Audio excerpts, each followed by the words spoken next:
Greetings, my beautiful lovelies. How are you today? So today is my end of 2022 and beginning of 2023 video. I'm just gonna do a quick New Year's video. I haven't done my hair. I've got a list. Looking back at 2022, I actually did a lot. I was really feeling down about 2022 because I had an awful beginning of my year. I was working really hard for someone else. I learned some amazing things. I learned a lot about myself. I have to have work-life balance. I've always known that, but I think that it just kind of got really brought to the forefront that I must take care of myself. And I also missed very much sharing on the internet my love of crafting and my love of art. I've done a hard right-hand turn, and in that right-hand turn, I've got some goals. So let's go over what happened in 2022. We're going to work backwards. So this last December, moving backwards. In the beginning of December, late of November, I posted a making woven buttons tutorial. In November, I finished Vilef's black linen outfit, which I had started the embroidery like a year ago. In October, I posted the ottoman benches. Vlog 14, I posted about ottoman tarpas. In vlog 13, I posted how to make a gomlek. Vlog 12, I posted all about how to make ottoman salwar. In vlog 11, I posted how to make a zibin.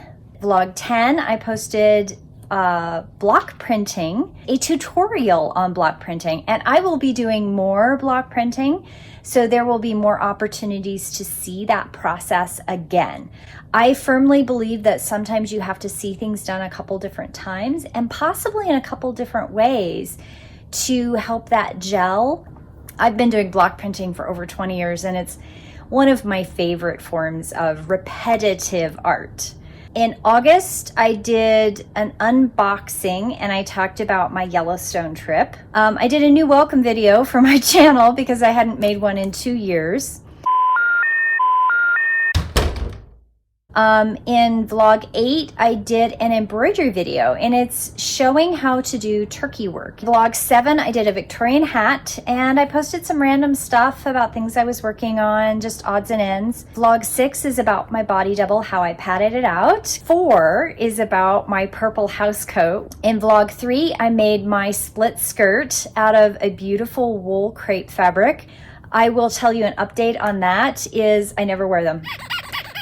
They are too heavy. I lined them. That particular project may re-emerge in another vlog this year because I really want to wear them. At the beginning of the year, I did a CosTube collab and I posted a video on gluten-free bread pudding. It's actually a recipe that my husband's family have had in their family for generations.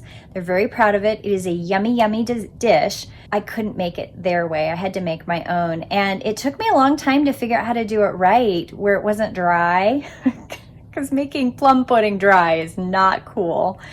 And that was with Jewel, and she posted a recipe book. So if you're interested in that, go back to the video, look at the links, and see if you can find that recipe book. It's actually perfect for the holidays, which we're past now, but for future holidays.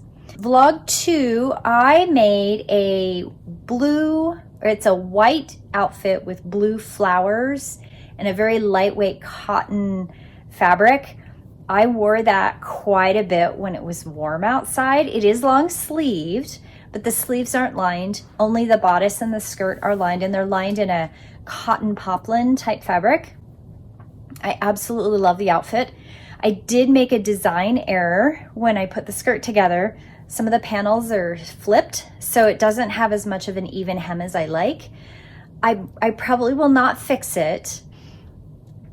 I may tack up some of the train a little bit, give it a little bit of fluff in the back, but I'm not gonna remake it. It is gorgeous, and I did love wearing it in the summertime. It was very light, it was white, reflected the sun, it was amazing.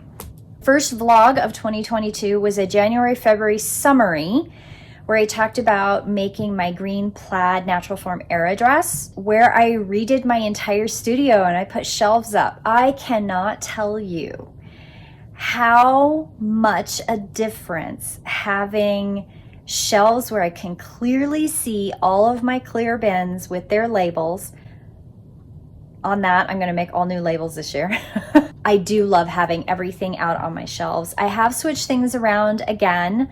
I think part of it is a little bit of my ADHD, part of it is a little bit of my autism, where I'm looking for that perfect combination of the flow of my art room. I want to be able to use all of the stations in my art room in an equitable manner where I have good light at all of my stations and I have a good flow of energy going into my studio. And yes, I do spend time piddling through and organizing things. I always will do that. That's kind of how I pull my energy into the space and recenter to get that flow going as an artist. I create something and I leave chaos behind me. And then when I go into making a new project, I use the energy of straightening and cleaning my studio and getting that energy started again. I use that to cascade that flow with the new project. For me, everything is energy based. Everything has to do with flow and how my mind works. I don't know if it's because I am in a 10 by 10 box in my studio. I'm always looking for good light. I only have one window. I do have 2 light boxes. I've got lamps now. I know having my table in a different place. If you go back and watch that video, I had it in the middle of the room and then I rearranged it where it was up against the east wall. That has made an amazing difference in my flow. But I moved the sewing machine to the end of the table about mid-year and I really don't like it. There's some changes still coming because I am transmuting energy. I am very energy sensitive. I'm a very spiritually energy sensitive person. When there's a lot of things going on next door or there's a lot of things plugged in, I can feel the electricity in the walls, much less the electricity in my car and going places, headphones, EMF from the Wi-Fi, all the electronics we use. Sometimes my studio is really one of the places that I can take all that vibrating energy and I can target it towards a outcome or a purpose. Creative transmutation is very important to just me as a human being living in this physical manifestation. I know I kind of sideswiped off into another area there, but that is genuinely a part of who I am and part of my life, and art is an integral part of that. So then the very first video that was posted in 2022 was the pocket swap video. I did a costumers collab with Jeanette. There's actually a playlist for that one. And I did an embroidered pocket. What's interesting about embroidered pockets is I love those types of collabs because that is an item that I always have a pocket I'm embroidering on. I gift them away because I don't need 10 pockets in a year.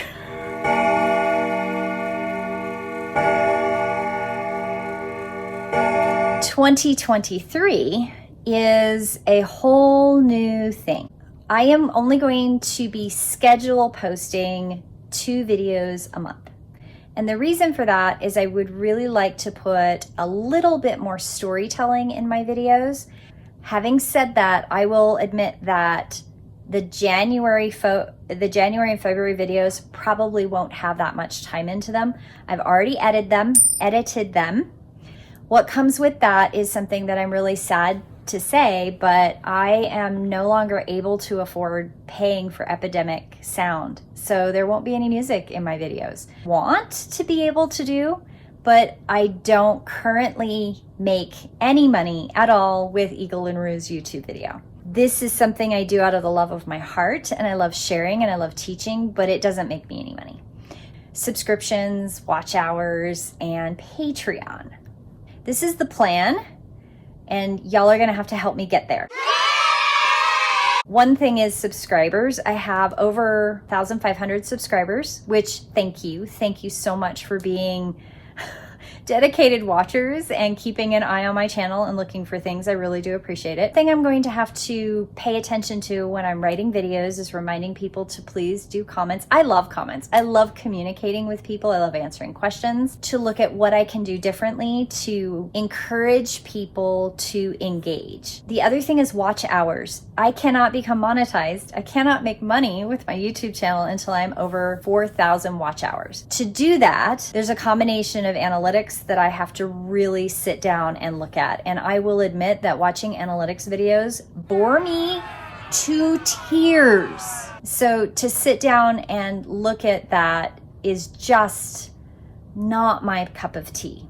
Knowing that means that I'm really struggling with those things, and I have to figure out how to reframe it in my mind so that I can get to do it. I can't just force myself to do it. It just doesn't work. Subscribers, great. I need to up my watch hours. I need to look at analytics. Patreon. I have a Patreon account. I have a Ko-fi account. People can donate money, people can buy subscriptions on Patreon, but every time I get going into Patreon, I get kind of stymied. What am I going to create? What do the tiers look like? What's the material I need to produce? I've kind of backtracked. I had a suggestion by someone who recommended that I teach some classes. I thought, oh, I'd love to do that. Why am I not doing what all my other Cause2Be Patreon friends doing? Why I didn't think of it, I don't know. But for some reason, I thought the classes had to go through something like Skillshare. What? That's why I'm down to 2 videos a month. I am going to be focusing more stuff on Patreon, where there will be patterns available in tutorials and classes available through Patreon. Over to my Patreon, check that out. Keep an eye on it. Even if you just follow it for right now, the tiers are not created yet. A lot of these things aren't going to go live till probably February, but when they do go live, you're going to want to be a follower. You're going to want to keep an eye out for that. I am doing a garb project for their Royal Highnesses in Artemisia, who will then be their Majesties in March, and I will be posting those videos. So those are going to be a series. I'm going to start a floss tube series that will be public on YouTube, which will be small snippets of stitches. There might not be a lot of talking. It might just be a lot of showing how to do the stitch, because I want to leave the dedicated teaching part on Patreon. I am going to make myself a dancing dress in silk. I'm really excited about that. I also have to make myself a new wool skirt. The brown one that I made last year, I want a black wool skirt to go with it. I also want to make an all-in-one corset cover petticoat ensemble. I'm also going to make myself another silk petticoat. I absolutely love my burgundy silk petticoat I made a couple years ago. There's a video. There aren't a lot of projects on the list for 2023. And the reason for that is I have a tendency to fill. I have a tendency to fill in. And I'm sure that I will fill in, but I don't want to make it too cluttered to start out. That's kind of the plan for 2023. Some bigger things, some things that have to do with money. I've always been very reluctant to talk about money on my channel because I had a perspective that somehow it was magically going to happen.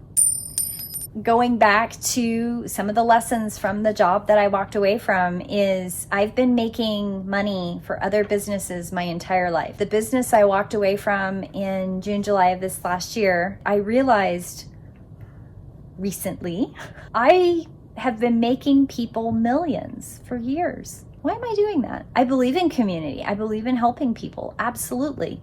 My business, which I run, and you can see the link in the description, I'm working in community here and I'm really enjoying that connection. I have missed that connection. I'm looking at all of the time that I spend on my art and creating things, and I love teaching people all the things that I make. It's something I've been passionate about my whole life. I love teaching art. Why am I not treating that as a business as well? I don't know why. But I am going to start doing that because this is a job that I enjoy. I love making content and I love sharing it. Something another friend told me recently, she says, you know, Red, you have a wonderful sense of humor and you're funny and I love your classes. Why don't you share that on YouTube? You just only share these little bits. That's not all of who you are. It kind of came out through this process in the last 6 months that I really need to make a shift. I've been working on the shift a little bit along the way. To have a goal and to sit down with an outline has only been in the last month that I've been working on that, because I have been working on my business and making sure that I have money coming in and making sure that I have my schedule figured out so I can be more consistent. If I post more, it's going to be on Patreon. It is going to be behind a subscription. I'm going to spend my time creating in a way that I can teach you how to do these things, and that has value. And I need to honor that value in myself. And in honoring it in myself, I can then provide you better quality, because that value then will show. And I know this, and now I just have to show it, and now I have to walk the walk. That is the sum of 2022 and the goals for 2023. Thank you very much for watching, and I hope you have a beautiful day, and I will see you next month.